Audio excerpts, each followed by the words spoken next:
pleasure to be here. I appreciate the invitation. I've enjoyed the meeting as well. I've had the pleasure of sitting in on a number of the sessions and particularly enjoyed the resident sessions a few hours ago. I hope they get to come to lunch and enjoy the fruits of their labors. But I really appreciate the invitation to be here, and my wife and I have really enjoyed our time here so far. I have only a couple of disclosures to make. One is, it may surprise you to find out that this is actually a difficult talk for me to give. You'd think that this is such a big part of my life that it would just sort of flow out easily. But in point of fact, it's much easier for me to talk about atopic dermatitis or acne or any of the number of things that I'll give lectures on, where this is a little bit harder to kind of get your arms around and to organize. And I have what I'll sometimes call these little John Boehner moments where you get kind of emotional and so forth. So forgive me in advance for when that happens, because it's bound to happen somewhere along the line. And that's about as political as the talk will get. The other is that, I come from central Pennsylvania, which is essentially sea level.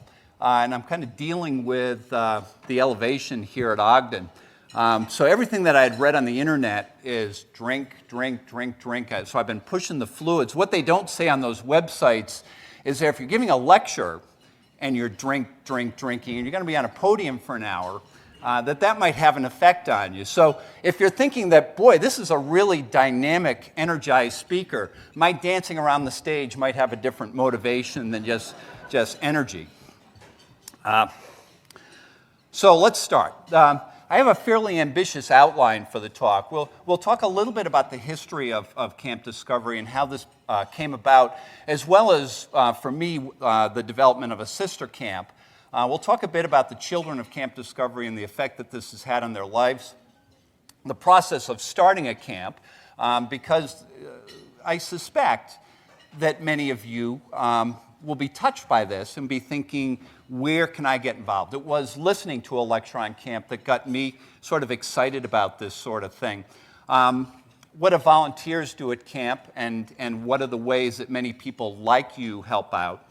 And then a little bit of a tangent, but some of the things that I've learned about leadership from some of my angel friends, some of the people that have really been very near and dear to my heart that I've met through camp.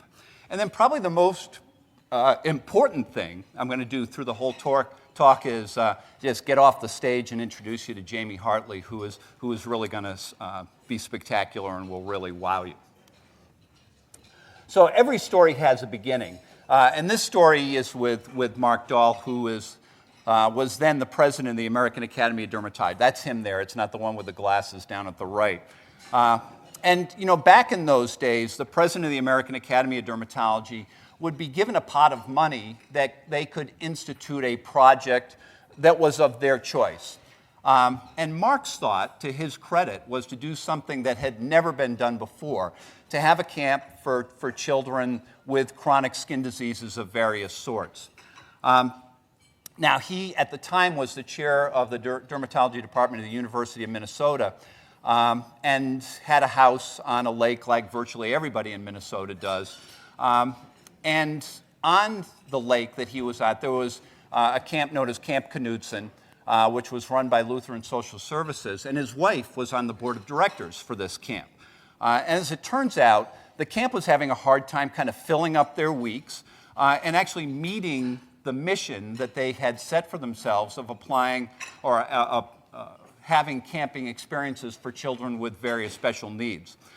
So the two came together very magically. Mark's idea to have a camp for children with skin diseases, the opportunity of having a camp that actually needed weeks filled. And in 1993, this idea finally came to fruition. And I can only imagine the tension in his heart as campers came out of the buses for the first time in this totally strange location. But as the story goes, it was a really tremendous success. So this is where the camp takes place. Any of you in real estate, the mantra is location, location, location. And this has got a location extraordinaire. Right on this peninsula that separates two lakes. So the shorefront is just spectacular.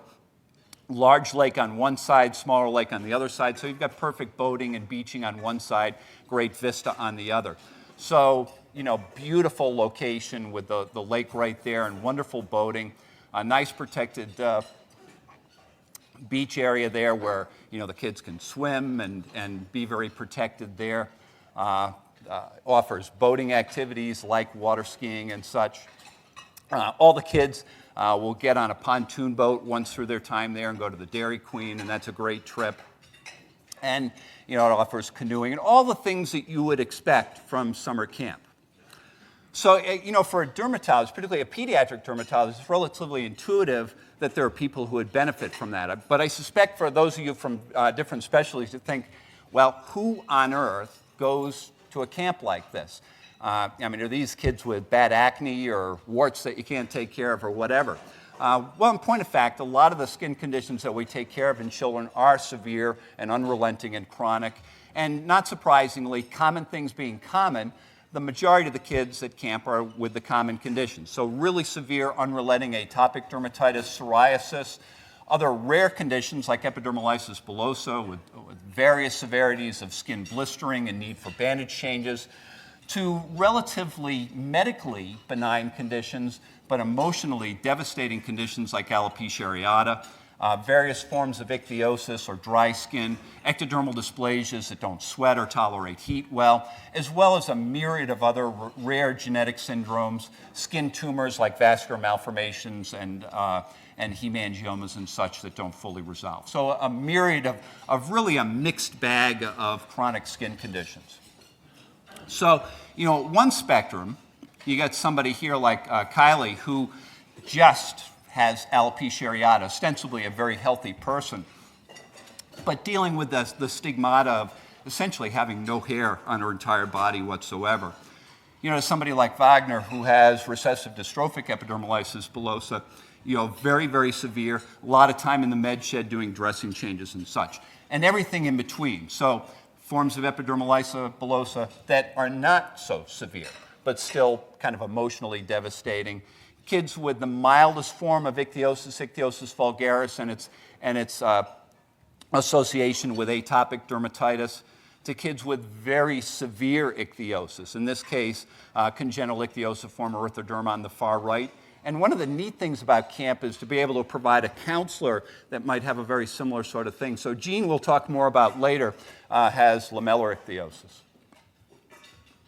So what kind of challenges do these pose? So why is it that somebody with ichthyosis or epidermolysis bullosa doesn't just go to Boy Scout camp or YMCA camp like everybody else? Well, heat is one of the real significant things. Heat, whether children can't sweat or their skin condition gets worse because they're in the heat, there's hardly a condition at camp that heat doesn't make worse. Sun, either because sun comes with heat or because they're specifically sensitive to the sun, xeroderma pigmentosa, severe vitiligo, porphyrias are example of kids that are extremely, extremely sensitive to the sun. Children that need daily wound cares, and for the most part, this is our children with epidermolysis bullosa, that part of their everyday life is a process that could take as long as like 3 hours from the time they enter the tub to the time that they're free to go and start activities again. Many of the ichthyoses require really prolonged times in the tub to debride as well as soak up moisture, and then appropriate regimens afterwards. We deal with a number of children who are immunosuppressed, so the medical staff has to not only deal with giving the children in an appropriate fashion their immunosuppressive medications, but dealing with having children in a crowded condition whose immune systems are not totally functioning. So vulnerable child syndrome, children who have never been away from home. I would contend that this is actually more vulnerable parent syndrome, because while the children are usually having a pretty good time, the parents are suffering at home, kind of wondering what's happening to them. And then basically the same things that every camp is dealing with, particularly when kids are in fairly crowded conditions. So every so often we'll get an outbreak of lice, scabies, strep, and so forth. So all the things that everybody deals with. So this is kind of illustrates, what we do to keep kids from overheating in a little less dramatic fashion than this ride at the amusement park that we go to. We make sure that all the counselors have like squirty bottles, because it's not hydration that they need, it's water on their skin to evaporate if you don't sweat. But this is one of the rides at Knoebels, an amusement park that we take the kids to, called the Sklooge. And one of our staff is right in the middle there, that big guy in the blue shirt.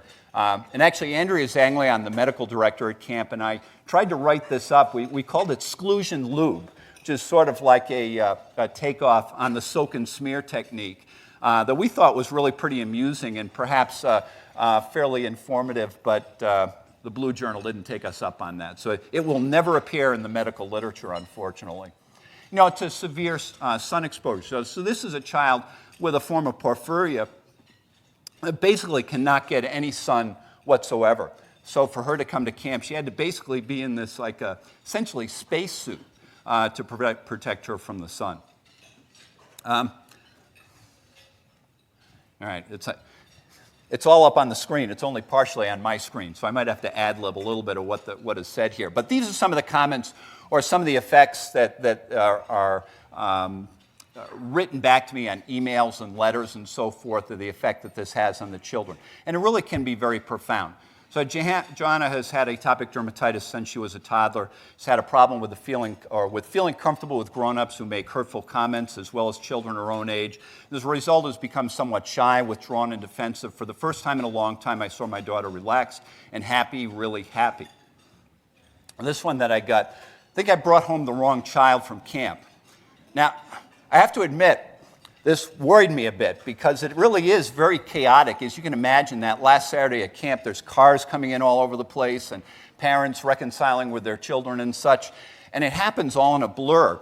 And as I read that, I kind of wondered, literally, had somebody taken home the wrong child? But the mom, fortunately, was being much more metaphorical than my brain was reading it. So the boy who drove to camp was sullen and angry. The young man living in my house now has not stopped talking about camp, not stopped about laughing and smiling, and is willing to help out with chores and with siblings and such. I kind of wonder how many weeks that lasted afterwards, but at least for one shining moment, it was there. It's amazing how 1 week at camp can brighten the life of a child. For 1 week every year, Rachel feels accepted and loved, comes back home and tells us all the wonderful experiences she had at camp. Rachel's self-confidence has blossomed in the 3 years she's gone to camp. And so forth and so on. This year in particular, Richie came back excited about various elements of camp. He's losing much of his self-consciousness about self, and I know that camp has been a part of the reason. The shared experiences of just having fun with other kids who have the same skin disorders as his own has let him see through the skin, inside, and inside himself, more importantly. So very profound. Seems to me that she's matured to a new level of independence just during that 1 week, besides having a wonderful time.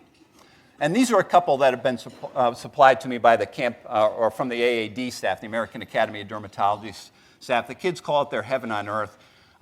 Camp is a place to get away from doctors and hospitals. It's always amused me when I read about this, because in fact, when they're at camp, they're surrounded by doctors all the time.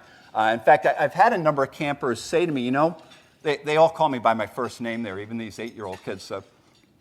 Say, you know, Howard, I don't really like dermatologists or doctors. And I kind of wonder if they know that I am one, because I think in their mind's eye, I'm just a camp director and that I spend the whole year out of camp.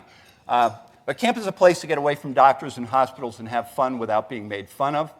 I love camp so much. It's definitely the highlight of my year. There isn't a day when I don't think about camp. Friends I meet at camp are very near and dear to my heart. They're some of the most amazing people I've ever met. And I love camp because everyone has a skin problem and can feel normal and make friends and have fun. So letter after letter after letter is kind of testimony, you know, to the benefit of this experience. So that was kind of the original Camp Knudsen, which is Minnesota. And those of us that are kind of old-timers in dermatology will recognize that name. So for us back then, camp meant Camp Knudsen, which is a name that we don't hear that much. That was the physical camp that we used. So I heard about camp after the first summer, 1993, when one of the dermatologists that was there talked at the Peds Derm meeting. And I just knew that this was something I wanted to do, and I basically hounded the AAD office in an unrelenting fashion until they finally conceded to let me go. So in 1994, I had my first camp experience there. So this is a picture of me back when I had hair, back when it wasn't gray, back when what my residents call my dorky glasses were on, and you know, really turned on to this experience. Here I am with one of the girls that became sort of my little girlfriend during the week. At that same time, this man in the center is Denny Wolf, was opening a camp right essentially in my backyard. This was called Camp Victory. Now, Denny's story is that he had a child with congenital biliary atresia, which essentially would have been fatal had he not had a liver transplant that saved his life. And I mean, to this day, he's 28 now and still doing well. But he knew what it was like to have a child with a chronic disease. And he was a farmer in a little town called Millville, Pennsylvania, which essentially is nothing but a string of farms, and donated the land and served as president of the organization that eventually became Camp Victory, a camp made from the ground up to service children with medical needs. So at the time when this started, they had many weeks open and were looking for camps. They'd known that I had been to the dermatology camp and was excited about it. And sort of a perfect marriage occurred from our standpoint. So Camp Victory, again, is out in this little rural farming town, about 15 miles away from where I practice at Geisinger Medical Center. Have a number of these cabins that are out in the woods, very almost idyllic location. No lake, but a nice fishing pond where we can pull out sunnies and bass and a few catfish. And these pavilions that we do arts and crafts and so forth in the background there. Later came a climbing wall, zip line in our low ropes area, swimming pool rather than the lake, which actually the kids seem to prefer even more than being out the lake. I think some of them are a little bit spooked by the open water. Swimming pool always very popular, especially when the weather gets above 90 or so. And along with many of the members of my department, there's Dr. Miller, Fred Miller in the center there, who at the time was chair of our department, and probably the most responsible of anybody within our department of kind of pushing this forward, this idea forward.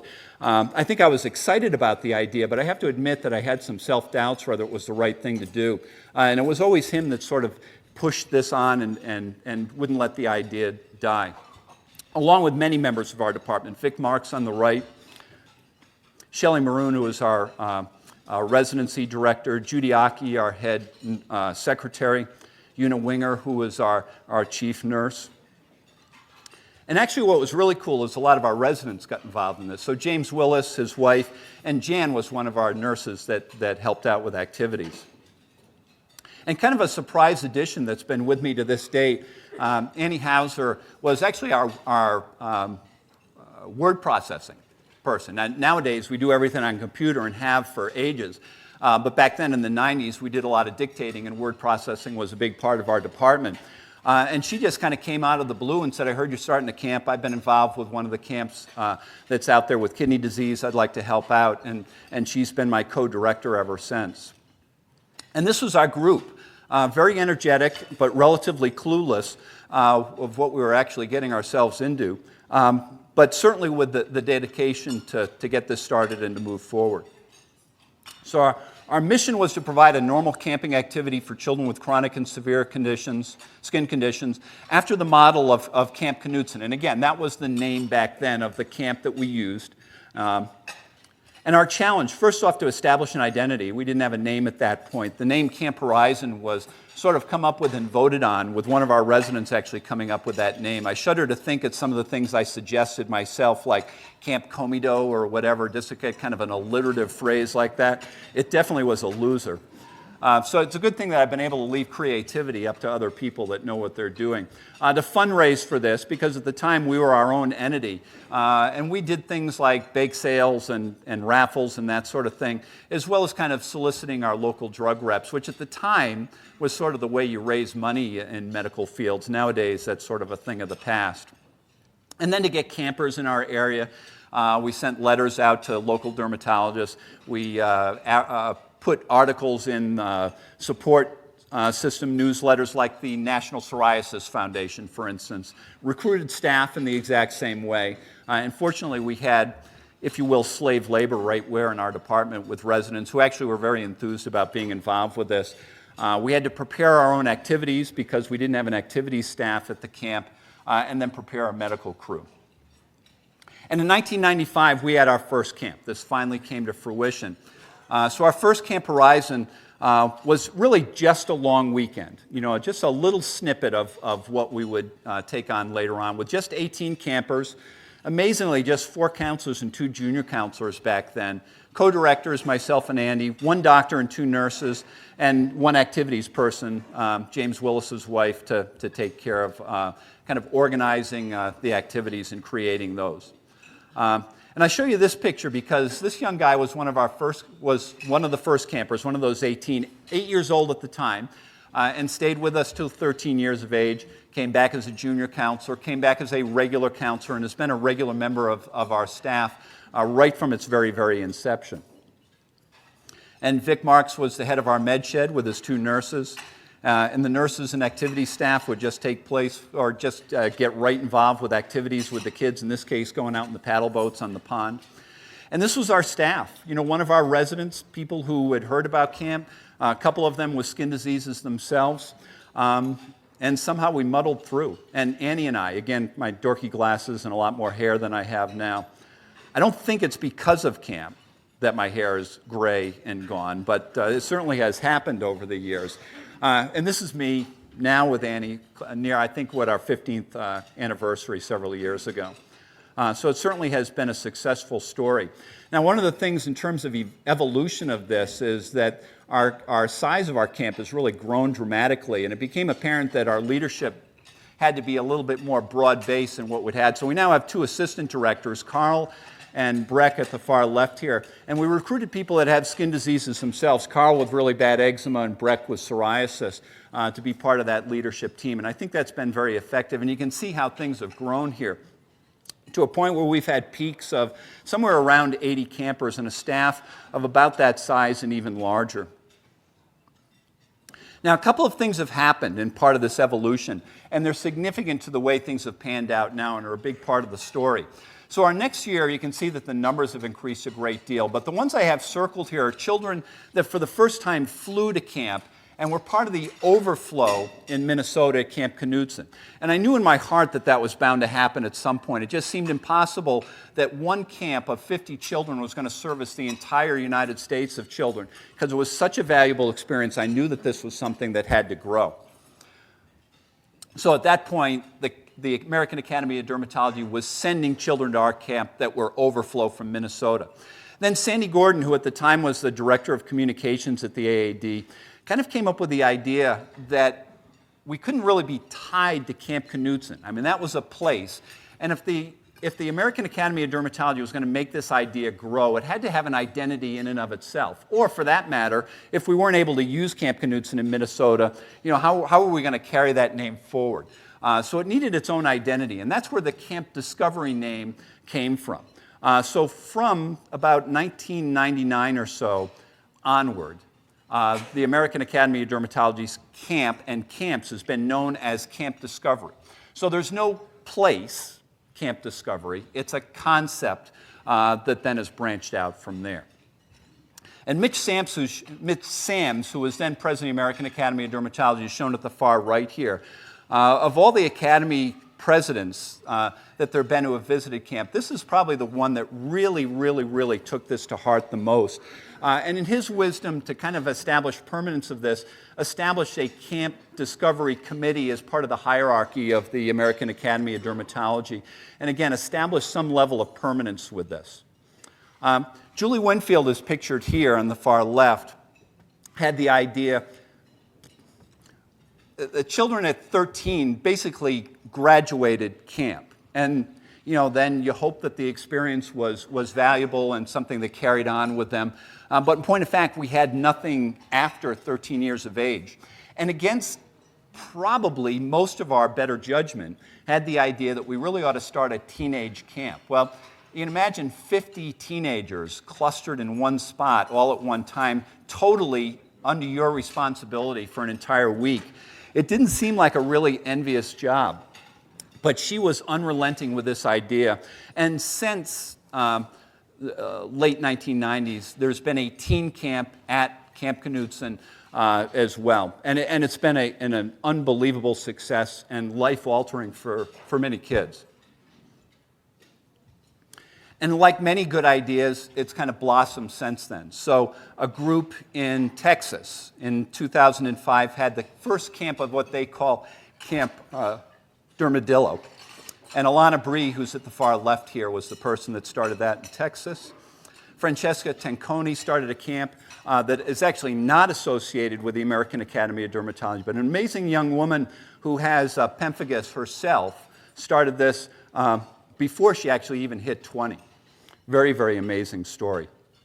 And internationally, there's a camp in Brazil founded by Samuel Mandelbaum, who is just an amazing guy.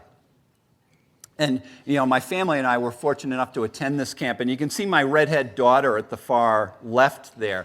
But I've got an adopted Vietnamese daughter that just blends right in with the crowd. You'd never pick her out in the rest of the group there. Inju Kim started a camp in Korea. She's here with her 2 children that volunteered at our camp many years ago. So the structure, if you go back several years ago, under the Camp Discovery umbrella, and again, Camp Discovery is not a place, it's a concept. We're 2 camps at Camp Knudsen in Minnesota, the teen camp and the, quote, regular camp. Our camp in Pennsylvania, Camp Dermadillo, and then question mark future camps. So this is how we kind of spanned out. California was Camp Wonder, which is not an American Academy of Dermatology camp. But as you sort of look at the map, there are some logical locations that kind of stand out. And since then, a group has started a camp in New England. There's one in the Washington area. And the very, very, very newest camp will be starting a year from this summer is in Colorado. So this is Karen Wiss that started Camp Liberty in New England. And our current map looks a little bit more like this. So it really is an idea that has taken on some momentum and is really advanced. And again, the Colorado camp will be the first time in 2013. Which actually will be the 20-year anniversary of the whole Camp Knudsen process. So how do you start a camp? If this was an idea that turned you on, how on earth would you even do it? Well, it really starts as a group. And generally, it's with physician leadership. So it's you types in the audience that really provide the scaffolding for an idea like this to take hold. It's usually good to have an appropriate campsite to start with, and generally something that's geographically within your area. It helps to have medical center support. Geisinger has helped us out a great deal with pulling this off. A plan for a fairly modest start and a commitment to actually make it happen. There are sources of funding, and if you hook up with an organization like the American Academy of Dermatology, the American Academy of Pediatrics, and so forth, then funding frequently can come from that, and preferably a mindset towards longevity, something that's going to last for a long time. Now, your next year's president is a gastroenterologist, and I know Chad is thinking, boy, if we could get a pediatric gastroenterologist, we could start a camp for all of our kids with functional constipation, and what an unbelievable success that would be. You know, just all you have to do is put Miralax in the chocolate milk, and it would be great. Life-altering, probably. But actually, starting a camp might be biting off a lot more than many of you really want to chew. And the more practical aspect of thinking, where does this affect me? You know, what on earth can I do if I'm turned on by this idea? To more realistically kind of get involved with a summer camp. So who's the perfect camp volunteer? Well, basically, it's somebody that commits to a full week, or whatever the length of the camp is. We get a lot of requests from docs that say, well, I can help on Tuesday and Wednesday, but I got to get back to work, or I can help on weekends, but really committing to a full week with no strings attached. Every now and then I'll get a request from a doc that says, well, I'm willing to be there all week, but I can't shut my whole clinic down, so I'd like to bring my PA and my nursing staff along with me. That's not always easy to accommodate. Or worse yet, my teenagers need to come with me as well. Willing to help out in any way possible, and with no personal agenda. Now, my experience has been that people that come with a personal agenda, in fact, gain a tremendous amount from the camping experience. But universally, people that come with no agenda, aside from to help out, universally 100% have an experience that's superlative. So Alan Salter is a good example. He's a dermatologist in the Pittsburgh area. So his job might be as center stage as entertaining the kids with his Mark Twain imitation here. humor way over their heads, but very entertaining nonetheless, to being someone that essentially is setting up chairs and sweeping the floors after an evening activity is done to get ready for the next day. So it can be things that really have intimate contact. It can be things that are very humbling. So who are the counselors at camp? Because we really do, we need people in the trenches who are taking care of the kids. A lot of times these are adults or young adults with skin diseases themselves. It'd be great if we could have an entire camp of people with psoriasis and eczema and such. It's not terribly realistic. Dermatology residents make a big part of our staff, and they're wonderful counselors.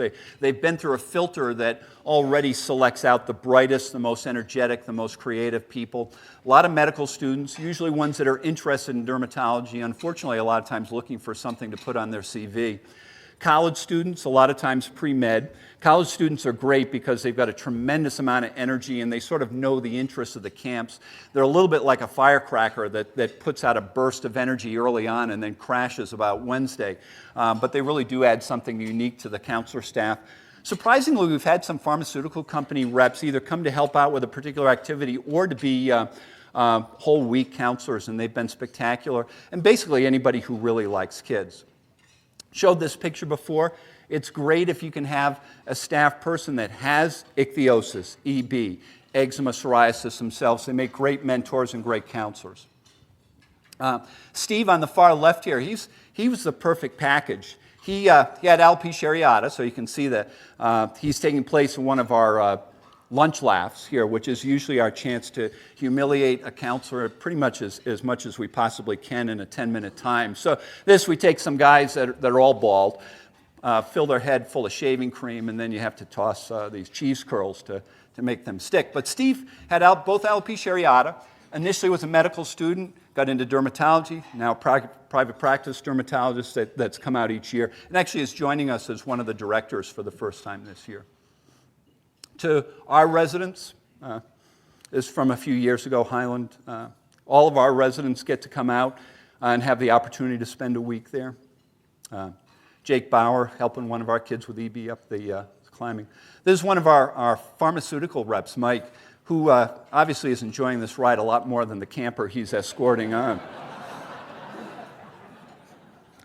As part of their time, they're expected to perform at the talent show, so we've got the three Elvises here, one a medical student, one a resident, one a pharmaceutical rep.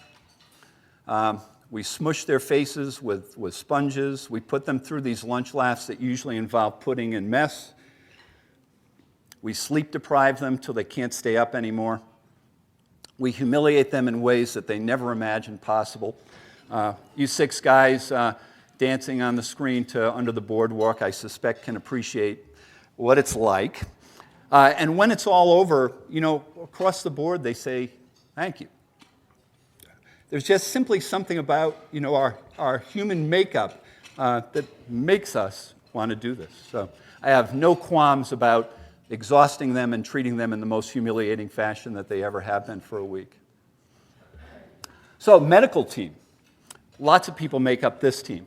Pediatric and general dermatologists, residents or pediatric dermatology fellows, pediatricians, and in fact most of our medical problems are pediatric and medical rather than dermatological. We have a nice staff of dermatology nurses, dermatology physician extenders, and sometimes specialty nurses, and people particularly adept at epidermolysis bullosa are really valuable. What do? They hand out meds, they assist with dressing changes, they take care of acute illnesses like strep and ear infections and so forth, communicate with parents and local docs. They help orient the counselors because most of the counselors know nothing about the medical conditions they're about to see. Essentially just have a good time with the kids because it's not real demanding work and it gives them a lot of free time. This is Andrea Zanglian, who's the head of the Med Shed and has been for many years. She's my counterpart at the Hershey Medical Center in Central Pennsylvania, pediatric dermatologist, and her little son, Max, who's a camp rat like all of my kids have been. Cheryl Rudy, who heads up the nursing staff. And you can see they have great fun. I mean, this is a camp activity that we used to do long ago with giving the kids a number of captions and a Polaroid camera. Now you can't get a Polaroid camera in this age of digital pictures, and they'd have to take pictures and put the caption with it. And the MedShed staff was always a big help with that. Patrick, who's a husband of one of our dermatology residents, was a med-peds resident and helped out. And you can see a lot of his time is not medical, it's just helping with archery here. And what have others done to volunteer? I mean, it's not all just medical or being a counselor. Lead various activities like bike hikes, running an activity. We had one that taught harmonica lessons, helping with fishing, setting up outdoor activities, especially our camping at nighttime. And basically, simply being willing to do whatever needs to be done. So Bob on the left, helping with bikes. Phil on the right was the one that we handed out harmonicas for everybody. Taught them lessons. He became known as Phil Harmonica. Joe, who helped with fishing. So, that's all well and good. You're not all dermatologists. You don't live in Pennsylvania or Minnesota. But really all it takes is a quick web search, and you can come up with camps basically right in your own backyard, maybe things that you even know about already. So these are ones that I just kind of Googled and came up with, and it's probably hardly a smattering of what's available. So I think that the opportunities are there. It's just a matter of keeping eyes and ears open and taking advantage of them. So that's the first part of this. Now, I've had some real unbelievable experiences at camp. And have met some really, really unbelievable, spectacular people. And I'd like to introduce you to 3 of them that have taught me some of the lessons about leadership that have been really invaluable to me. Now, you might be thinking, well, I'm not a leader per se. I mean, you might not be the head of your organization or whatever, but I would contend that all of us at some level are leaders, whether it's our family, our church, organizations, your practice, your hospital, and so forth. And the principles, I think, are pretty much the same. So this is our current leadership group. Me and Annie in the middle. Our assistant directors are now Vic and Breck. And this is the group that I lead. Now, it would be a little bit superficial to say that really what I've learned of leadership is just simply by taking care of a large group. Granted, there's a lot that I have learned just by trial and error of being charged in this group. You can see, obviously, I've got a really tight handle on them. But, really what I'm going to talk to you about are lessons that people that I've met have taught me about leadership. So there'll be 3 in particular. I refer to these as my angel friends, and I don't mean this quite so much in a truly, I don't know if you will, spiritual fashion. They're not angels that literally came down from heaven, but I don't mean really Hollywood glitz either. These are people that I think are just someone that enters our life that are just like so extraordinary that they seem beyond this world. So the first one is Tadisha, and she's a great, great story. Tadisha was a very, very academically talented woman in Jamaica, and was actually placed in one of the highest educational schools in Jamaica. And she developed blistering, esophageal erosions, tracheal stenosis, where she couldn't breathe or swallow, and basically was wasting away. And one of our family medicine residents was doing a mission trip down in Jamaica and kind of called us up and said, you think he can maybe do something for her? And we had no idea. The plan was to kind of figure out what she had, get her better, and send her back to Jamaica. And I will tell you, as of 2012, she's still here. So she was diagnosed with epidermolysis bullosa acquisita, which is an autoimmune condition, as opposed to what Jamie will tell you about epidermolysis bullosa, which is a genetic condition. But she was brought to the States, diagnosed, aggressive nutrition, IV cyclophosphamide and Mensa eventually brought her autoimmune condition down. But she had a tracheostomy and essentially was blind, or is blind, despite really aggressive attempts at trying to get her vision back. And here she is at camp, ostensibly much, much healthier, but still with a trach and blind. And this is Dr. Miller. I showed you his picture a while back We talked about the group that got camped together. And to his credit, Dr. Miller saw a real intellect in Tadisha that really had to be focused and really had to be brought to its full potential. And he enrolled her in our local high school and made sure that her education continued.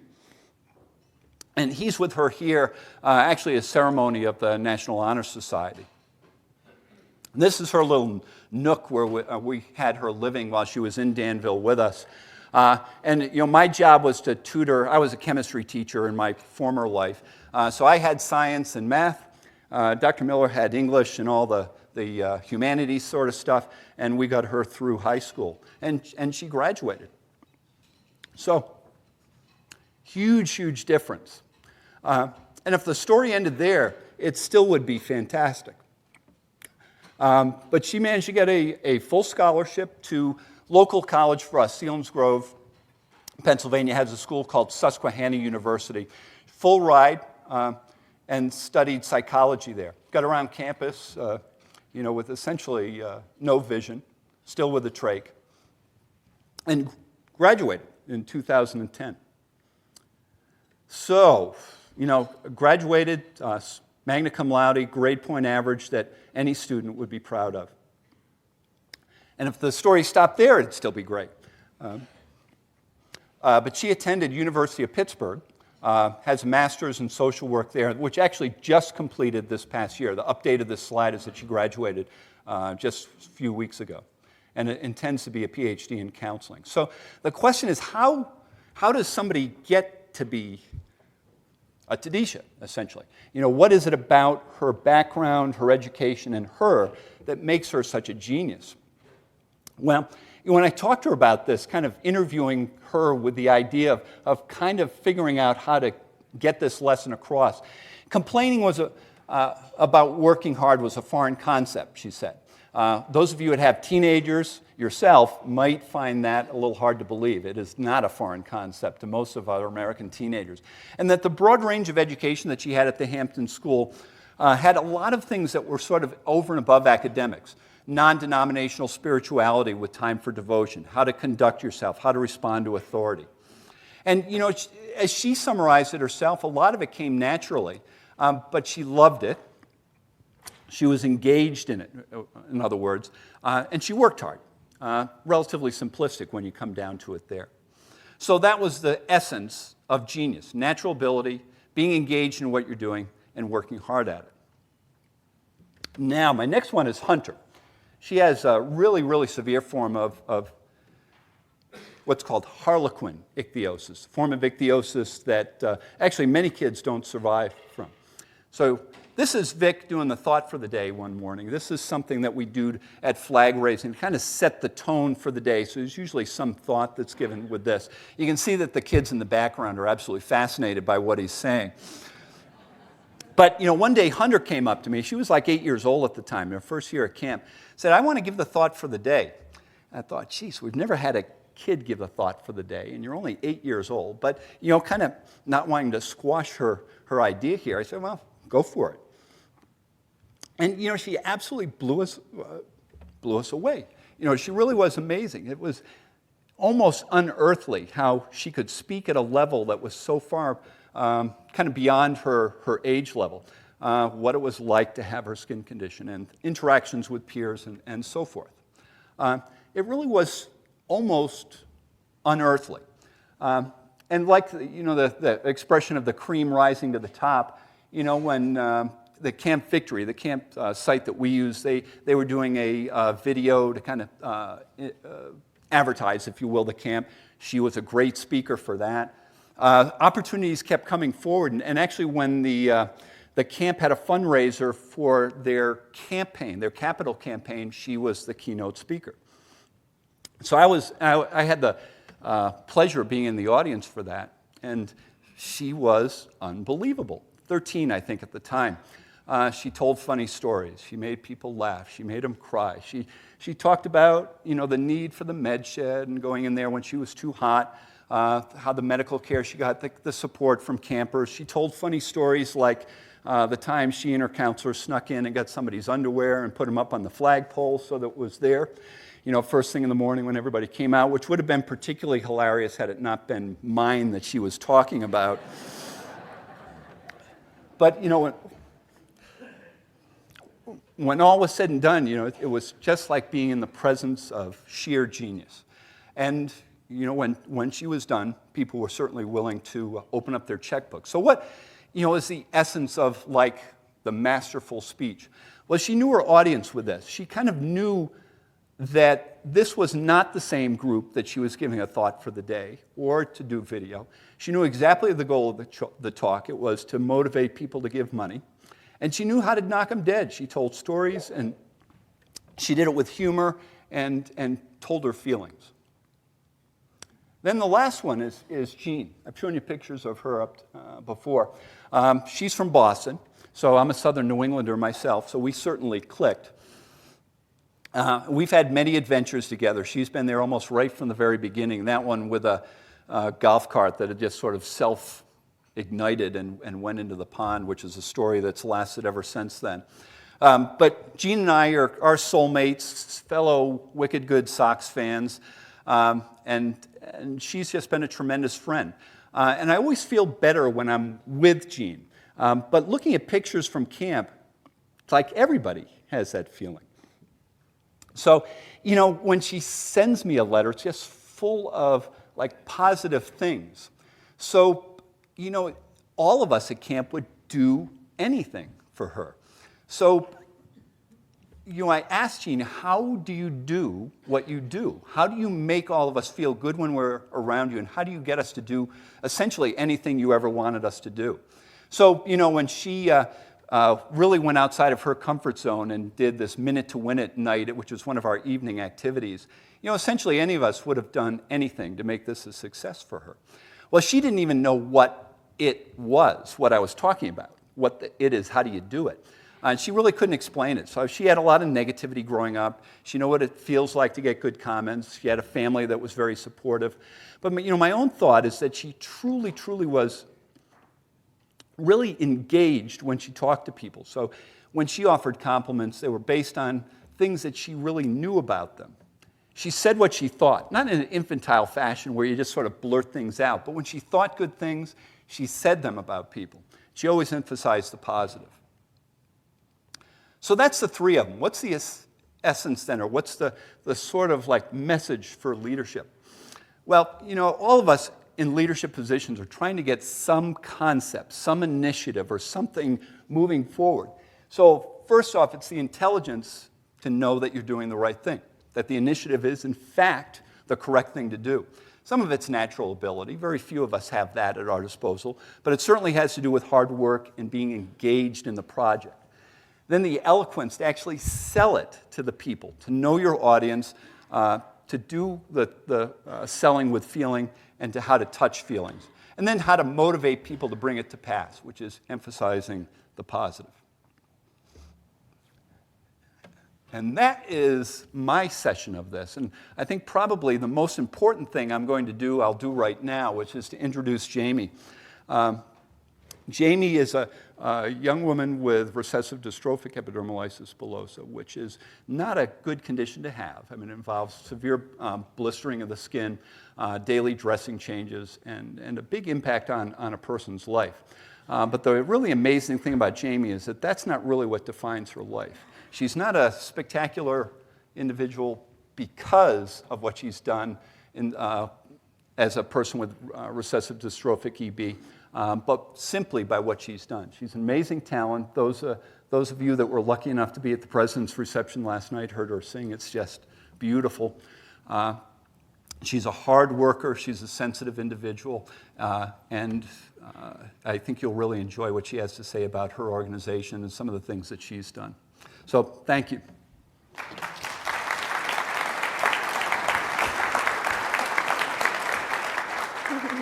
That's great.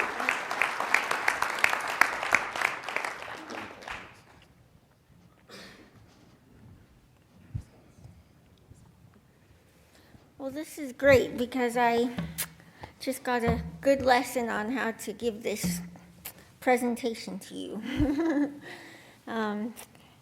And it is a pleasure to meet Dr. Pride because I've heard about him for many years now. I started volunteering at Camp Discovery in 2001 and volunteered for both the kids camp and the teen camp and other camps also for kids with severe skin disorders. And so he told you a little bit also about EB, which is a blistering skin disorder. And I have had it since birth. My brother also had EB. He was born a year before me, and he died when he was 19 years old from complications that were from just a combination of having infection and malnutrition. Because EB affects the mucous membrane, so that's also in your mouth and esophagus and your cornea of your eyes. So it causes a lot of disfiguration to my hands and actually all over anywhere that there's skin. And in my mouth, there's a lot of scar tissue. So it's difficult sometimes to speak because I always have sores in my mouth from eating. So these are just briefly some of the challenges that I have every day. But to me, I'm used to it since I have had it since birth. And also my brother before me, he was a pioneer to me who kind of really gave me a sense of stability, and I think it was unique to have a brother who had the same condition that I have because EB is so rare. So it was neat to, I feel like having him there made me feel a little bit more secure and able to face life. And so I also grew up in Dugway, Utah. It's a small military community, and so that also helped me a lot because it was a very small community, so everybody knew me, and I didn't need to explain EB. So I didn't have to think about EB because everybody already knew what it was, and I feel like I adjusted a lot better because I could forget about it without people asking me every day, what happened to your hands and what, can I help you? Do you need this or do you need that? Because people knew me. And so I, of course, as anybody, grew up with the same ambitions and desires to go out into the world and experience life and go to college and get married and had all of the same wishes and desires. And in high school, I was ready to leave home and go to college and applying to colleges, and my parents had to have the discussion with me, how do you think you're going to leave home and go to college when you need constant, extensive daily dressing changes for your skin and all of the other challenges that I have that I need a lot of help with.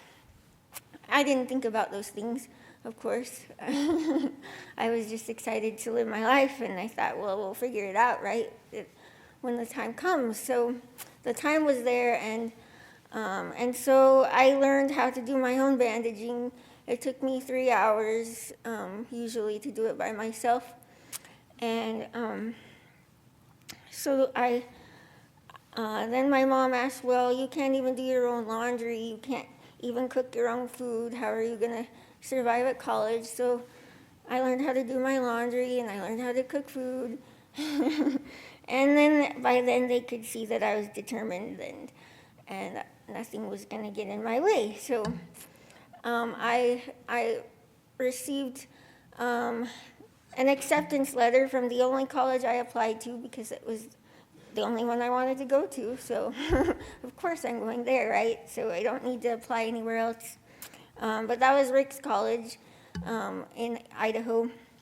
that's where my brothers went, and I'd been there and loved it, so that's where I would go. Well, that was 6 hours away from where my parents lived. So anyway, maybe you could imagine what I might be in for, that I had no idea what I was in for. And I did survive my first semester at Rick's, but not without some major health downfalls. I had to come home and recover from severe infection just because I was exhausted. I didn't have time for sleep because there was homework, but especially roommates and playing and having fun. So I had to recover from that. And then the first year into college, my brother passed away from EB. And it was very devastating to me. We had been told growing up that we were expected to die as babies.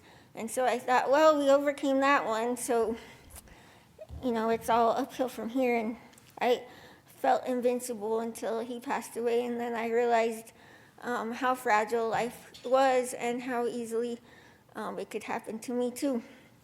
But from Rick's, I graduated and I went on a church service mission, and then I went to Brigham Young University.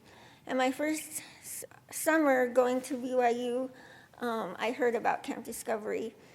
And I was really very excited about it because I had wished that I had that opportunity when I was a kid to go somewhere where I could meet other people who had EB. So it was definitely life-changing for me. I went as a counselor, and it was difficult to fill the shoes of a counselor, being somebody who needs so much service from other people, and being in the role of serving others was different and difficult, and having kids that looked at me like I was the one who was supposed to know what to do, and when I was always used to depending on other people. So it was really a growing experience for me, and I really bonded with a lot of the people there, and especially my campers. A lot of them had EB also, and I remember a particular experience where I was new to being a counselor still. Maybe it was the first or second day, and we were in a cabin, and everyone else had gone and hurried to lunch, and we were straggling behind with certain things, and there were 4 of us with EB whose hands were either wrapped or crippled by the scar tissue, and we couldn't open the door. The cabin door was too hard for us to open, and so I'm the counselor, and I have 4 teenagers looking at me like, well, what are you going to do about it? And one of them teased me and said, you go to college and you live away from your parents and you can't even open the door. And it was humbling, but I thought about it and I thought, yeah, that's pretty cool. I do. I go to college and I don't live with my parents. I live with roommates, and I can't open this door. And I could see that it was a learning moment for them, so that they could see that even though they can't do simple things like open a door, that they could also go to college and fulfill what their desires were. And I, after Camp Discovery, I felt like that experience was more real life to me than real life, because you can imagine walking into a room and being a visually conspicuous person, and people are going to look at you, and they're going to take a second look at you, and that's been my life. But when you go to a place where you walk in a room and you're in a room full of other conspicuous looking people, nobody's gonna take a second look at you. And that was a very different experience. So I kind of could disappear, and EB in a way could disappear because people weren't wondering what happened to me. Everybody already knew what it was. And so I think that's such a valuable thing for these kids and for anybody who goes into a situation like this. That I thought of, maybe an analogy for you might be if you were born into a community where nobody else had a nose and you have a nose. So whenever anyone looks at you, they think they have a nose.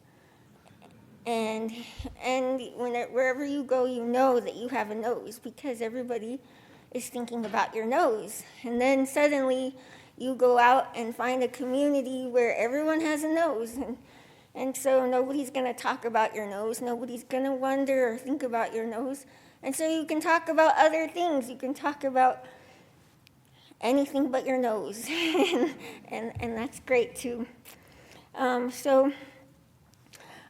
of the, I think one of the ways I'm going to get to talk to you about USEB, which is the organization that my husband and I started along with some people who actually were my campers, who grew up and became counselors with me at Camp Discovery.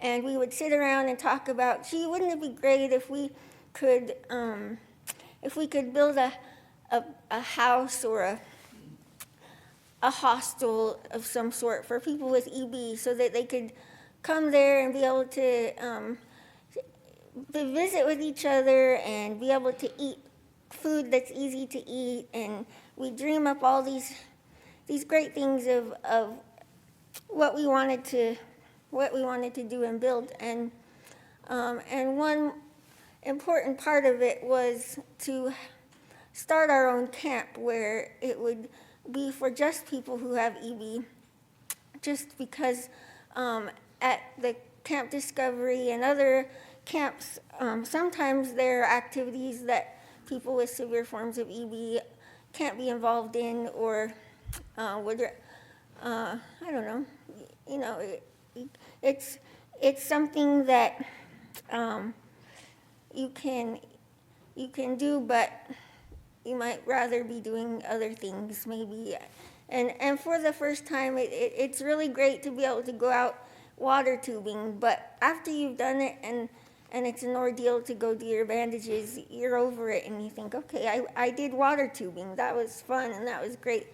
And sometimes you feel like it's too much work. And it was fun the first time, but anyway, so we felt like, we wanted to form a place where we could go and do activities that we could all be involved in, and that we all could focus on things that we could excel in.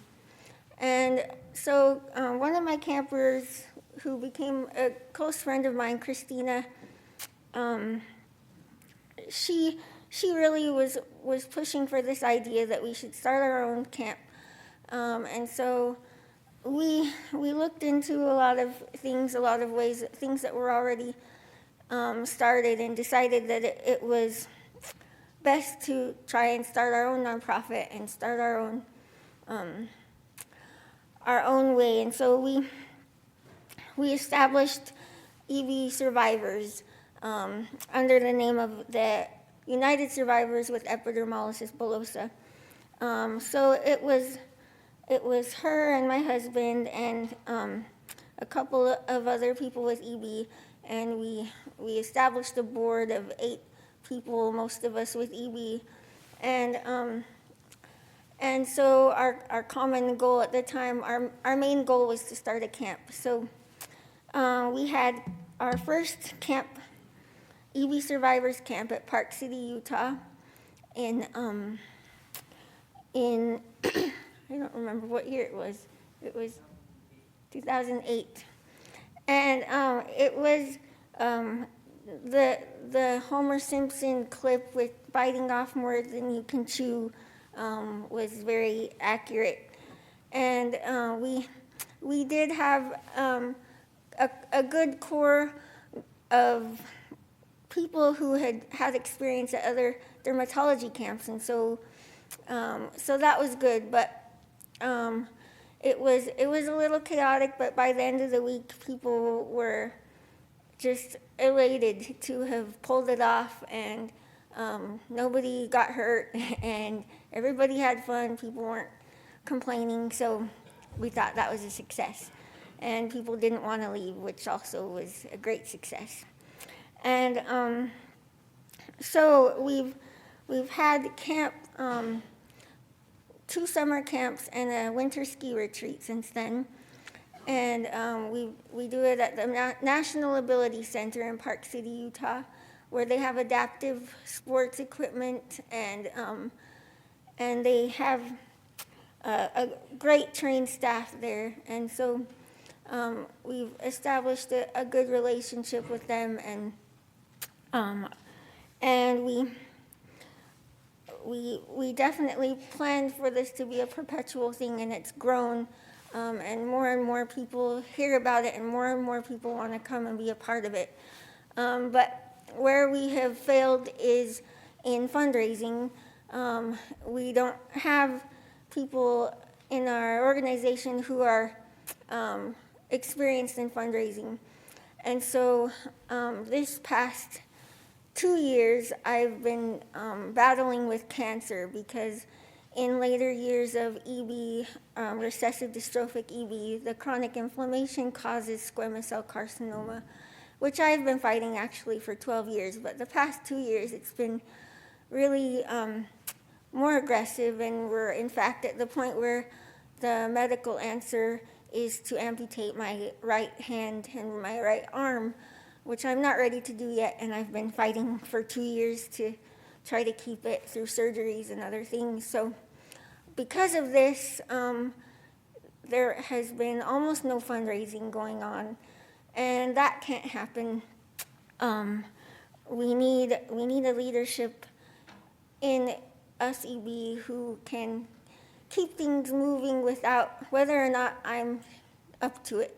It needs to live on without my good health. And so we're trying to establish an endowment fund, a fund that we can have donors put in a big hunk of money that will perpetually help us to have camp every year. And we're calling it the EB Survivors Camp Perpetual Endowment Fund.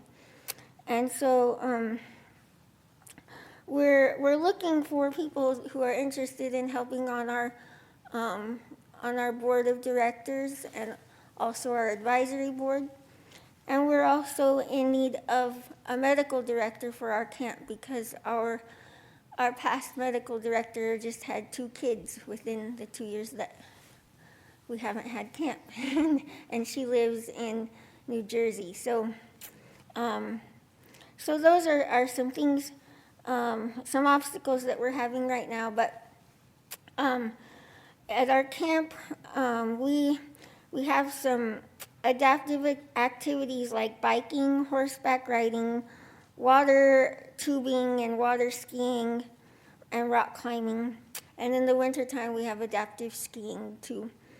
And then at our camp, we also focus on the talents and abilities of the people who come. We assess their abilities before they come and their interests, and then based on their interests, we create groups called mentor groups. And so if they're interested in film, we have a group that does throughout the week, every day, they have allotted time where they do filmmaking, and we bring in professionals who are knowledgeable in the area of their interests. So for example, we had the film group, we had a photography group, we had a group that did RC gliders. They built a glider and went and flew the glider. We had a drum group and a makeup group. the makeup group was run by a lady who owns a beauty school, and she took them to the beauty school and showed them what they do there, and also took them through a place where they make makeup. And then the songwriting group, they wrote a song and went to a studio and recorded their song at the end of the week. So these are just some of the things we do at our camp. So if you're interested in helping us, we have our table out in the hall that you can come and talk to us. And thank you very much for your time, and thank you for allowing me to be here. Thank you.